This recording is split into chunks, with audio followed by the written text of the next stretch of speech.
हिंदी व्याकरण पढ़ने वाले सभी विद्यार्थियों को एक बार पुनः मेरे YouTube चैनल में धन्यवाद। और मुझे बहुत खुशी है कि आप मेरे YouTube चैनल को बेहतर ढंग से देख रहे हैं। मैं उम्मीद करता हूं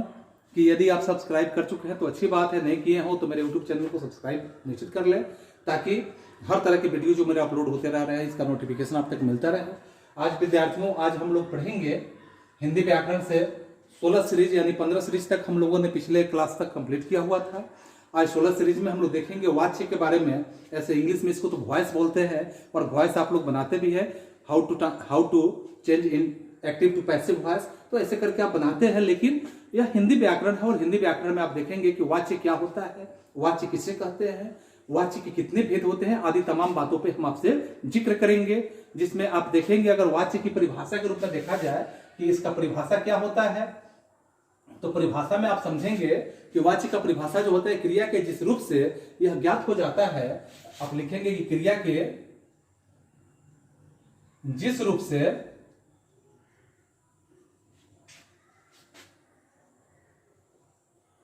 यह ज्ञात हो जाता है, या जिस क्रिया के जिस रूप से यह ज्ञात होता है कि वाच्य में क्रिया द्वारा बताए गए,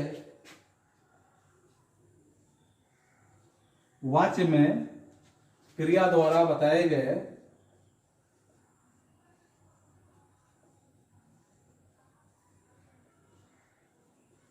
वाच्य में क्रिया द्वारा बताए गए विषय में कर्ता, अगर ऐसे विषय होता है बताए गए विषय में कर्ता, कर्ता के बाद आप जानते हैं कि कर्ता के बाद कर्म आता है, कर्ता हो, कर्म हो अथवा भाव, कर्ता कर्म अथवा कर्ता कर्म अथवा भाव की बात करें कि यहां भाव में से कौन प्रमुख है, भाव में से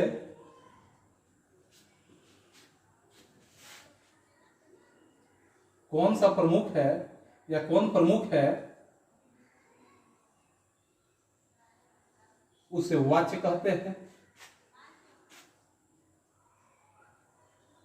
सीधा सा इसका परिभाषा है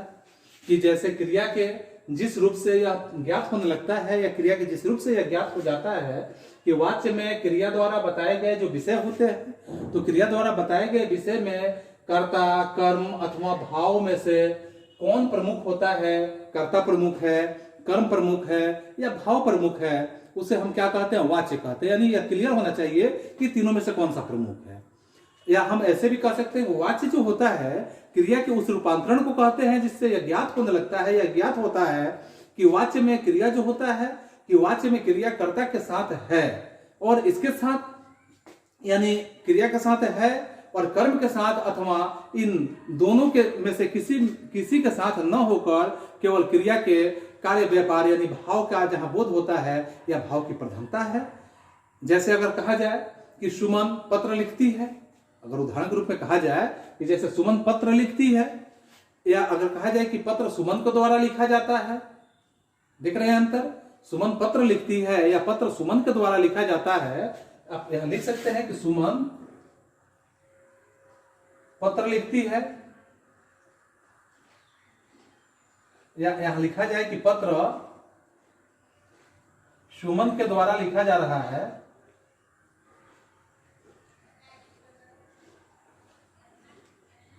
सुमन के द्वारा लिखा जाता है। तो ऐसे आप देखेंगे, या इस तरह का अगर हम कहें कि तुमसे लिखा नहीं जाता, तुमसे लिखा नहीं जाता, यहां यह भी भाव के बोध होता है, तुमसे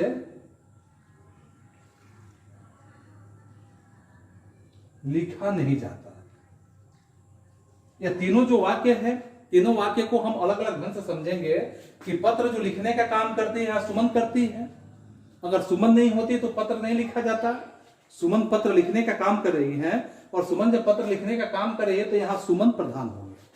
यानी कि कर्ता प्रधान हो गया। यह कर्ता के बिना कार्य संपादित नहीं हो सकता है, इसलिए यह सुमन जो हो गई यहां प्रधान हो गई और सुमन के बिना यह कार्य संपादित नहीं हो सकता, इसलिए सुमन यहां प्रधान हो गई और कर्ता के रूप में सुमन हो गई। फिर यहां देखा जाता है कि पत्र सुमन के द्वारा लिखा जाता है, तो पत्र जो है सुमन के द्वारा लिखा जाता है, तो पत्र यहाँ सुमन के द्वारा जो लिखा जाने का काम हो रहा है, पत्र का काम हो रहा है, तो पत्र अगर लिखा नहीं जाना होता तो सुमन की जरूरत नहीं होता। अर्थात यहाँ पे पत्र प्रधान हो गया, तो पत्र जो है सुमन के द्वारा लिखा जा रहा है, तो यहाँ कौन सा प्रधान हो गया, यहाँ कर्म प्रधान हो गया। यहाँ सबसे पहले कर्ता प्रधान हुआ, उसके बाद यहाँ कर्म प्रधान हो गया, और फिर यहाँ बात किया जाता है कि तुमसे लिखा नहीं जाता, तुमसे लिखा नहीं जाता। इसका मतलब हम समझ रहे हैं कि तुमसे लिखा नहीं जाता, यानी कि तुमसे लिखे जाने की जो समस्याएं हैं वो संपादित नहीं हो सकता है। अर्थात यहाँ उस व्यक्ति का, यानी तुम जो सामने दिख रहे हो, या तुमसे भावनात्मक यहाँ बातें हो रही है कि तुम्हें लिखने का जो अभ्यास है वह या तो नहीं है, या तुम्हें लिखने का ढंग नहीं है, या कोई और भी कारण हो सकता है। अर्थात तुम्हारी भावनात्मक बातें हैं, इसलिए यहाँ पे क्या है कि तुमसे लिखा नहीं जाता, यानी यहाँ भाववाच्य, यानी कि भाव का यहाँ बोध हो रहा है। तो इस तरह से आप देखें कि पहले कर्ता हो गया, उसके बाद कर्म का प्रयोग हुआ, अथवा उसके बाद तीसरा जो वाक्य हुआ क्या हुआ, आपके भाव का प्रयोग देखा गया।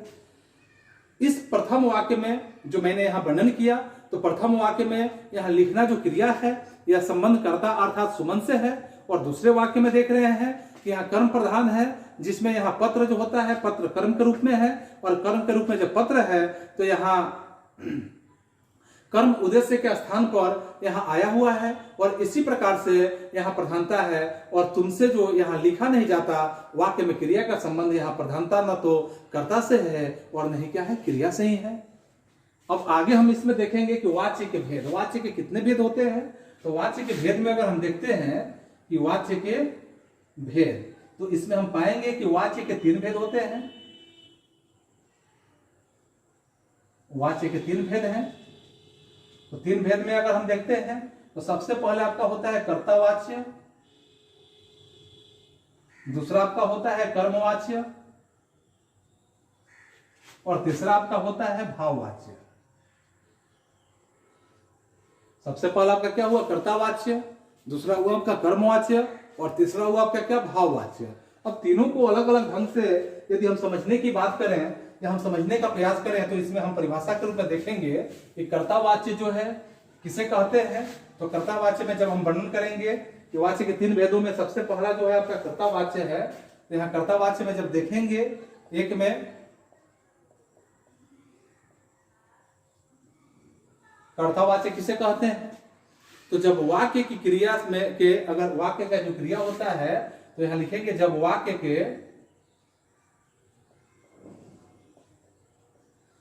की क्रिया जो भी होता है, वाक्य की क्रिया यह लिंग वचन और पुरुष जो होते हैं, लिंग इसका वचन, लिंग वचन, उसके बाद आप देखेंगे पुरुष, कर्ता के लिंग वचन और पुरुष के, यहां कर्ता के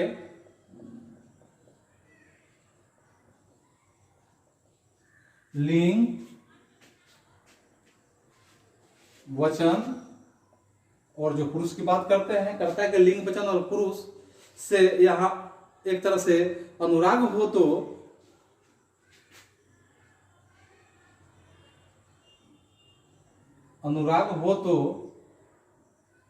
जब अनुराग होगा तो क्या कहेंगे उसे, तो उसे हम कर्तृवाच्य के नाम से जानते हैं। तो उसे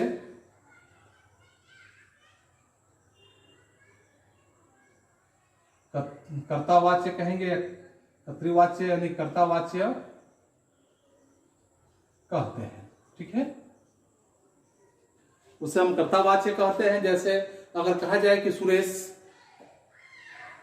केला खाता है, अगर कहा जाए कि राम पुस्तक पढ़ता है, ये क्या हुआ, कर्तावाच्य में यह प्रयोग किया गया। पुनः आप देखेंगे इसके दूसरे भेद के रूप में, जिसमें तो दूसरा जैसे देखेंगे, यहां दूसरा में क्या है कि कर्मवाच्य। कर्मवाच्य क्या होता है कि जब वाक्य की क्रिया के लिंग जो होते हैं,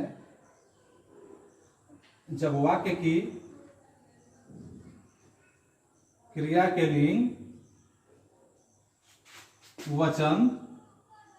वाक्य की क्रिया का लिंग हो, वचन हो, और आप देखेंगे क्रिया का लिंग वचन पुरुष कर्म के लिए,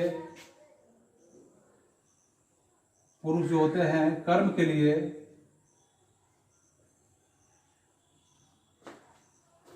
कर्म के लिए जो होता है, यानी कर्म के, यहाँ कर्म के लिंग की बात करेंगे। कर्म के लिंग जो होते हैं, जब वाक्य की क्रिया के लिंग वचन पुरुष, कर्म के जो लिंग होते हैं यानी लिंग वचन और पुरुष, लिंग वचन और पुरुष जो होते हैं के अनुसार प्रयोग किया जाता है, के अनुसार प्रयुक्त होता है या प्रयोग किया जाता है, तो उसे कर्मवाच्य कहते हैं, उसे कर्मवाच्य कहते हैं। और इस तरह से हम देखेंगे कि जहां वाक्य की क्रिया के लिंग होते हैं, क्रिया के वचन होते हैं, क्रिया के पुरुष होते हैं, वैसे कर्म के लिंग के रूप में, वचन के रूप में, पुरुष के अनुसार यहाँ प्रयुक्त किया जाता है, तो उसे हम कर्मवाच्य कहते हैं। जैसे सबसे पहले मैंने उदाहरण दिया था, या इसका दूसरा परिभाषा हम कह सकते हैं कि क्रिया के उस रूपांतरण को कर्मवाच्य कहते हैं जिससे यह ज्ञात हो जाता हो कि वाक्य में कर्ता जो होता है, कर्ता की प्रमुखता न होकर यहाँ कर्म की प्रमुखता होती है। पुनः यहाँ क्रिया के जिस रूप से अगर हम बात करें कि क्रिया के जिस रूप से कर्म प्रधान हो, उसे हम कर्मवाच्य कहते हैं।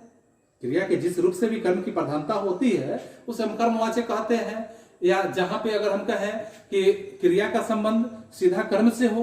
क्रिया का संबंध यदि सीधा कर्म से होता है, तो उसे हम उस क्रिया का यहाँ लिंग तथा वचन कर्म के अनुसार हो, तो उसे हम कर्मवाच्य के नाम से जानते हैं। जैसे अगर कहा जाए सोनी ने दूध पिया, कलम मेरे द्वारा खरीदा जा रहा है या कलम मेरे द्वारा खरीदा जाता है, क्या हुआ? कर्मवाच्य के रूप में प्रयोग हुआ। तो इस तरह से कर्मवाच्य का प्रयोग होगा। पुनः आप देखेंगे तीसरे में भाववाच्य। भाववाच्य किसे कहते हैं? तो जब वाक्य की क्रिया का लिंग जब होता है, जब वाक्य की क्रिया का लिंग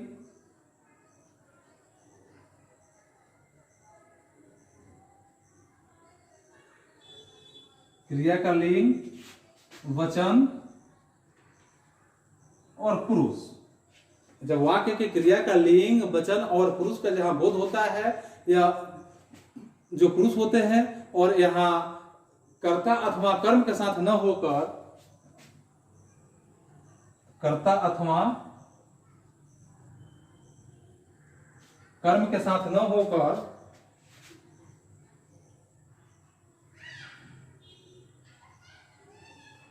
न तो एक कर्ता के साथ होता है और नहीं कर्म के साथ होता है, अथवा कर्म के लिंग और वचन पुरुष के अनुसार न होकर एक वचन पुल्लिंग तथा, अगर यह एक वचन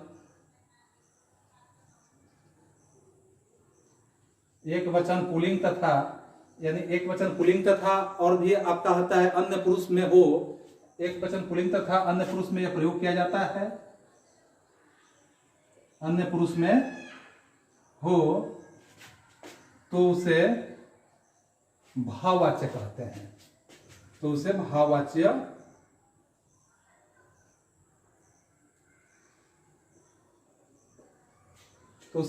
कहते हैं।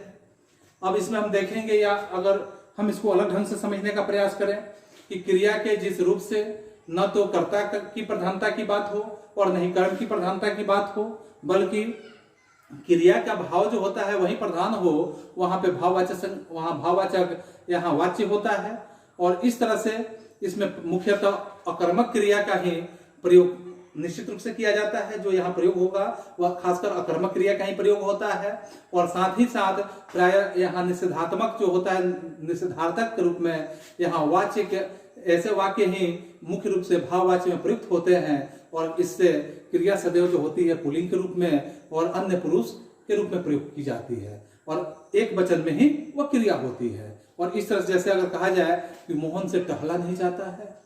आपसे खाया नहीं जाता है, हम लोगों से पढ़ा नहीं जाता है, उसे देखा नहीं जाता है, आदि ये शब्द जो होते हैं यहाँ भाववाच्य के रूप में यहाँ प्रयोग करेंगे। तो इस तरह से आप यहाँ देखें कि वाच्य के रूप में जो आपने 3 भेदों का सही ढंग से अध्ययन किया, मुझे लग रहा है कि इसमें कोई बात ऐसे छूटा नहीं होगा जिससे आपको जानकारी में किस तरह की परेशानी हो। फिर भी यदि आपको समझने में या किस तरह की परेशानी हो तो आप मेरे कमेंट बॉक्स में निश्चित कमेंट कर सकते हैं। और हाँ, एक बात याद रखें कि सब्सक्राइब नहीं किया तो निश्चित कर लें, क्योंकि सब्सक्राइब करने से आप विशेष लाभ में होने वाले हैं। आपको और ज्यादा से ज्यादा कई तरह की जानकारियां मेरे YouTube चैनल के माध्यम से मिलने की संभावनाएं हैं। इसलिए आप सभी को एक बार पुनः धन्यवाद।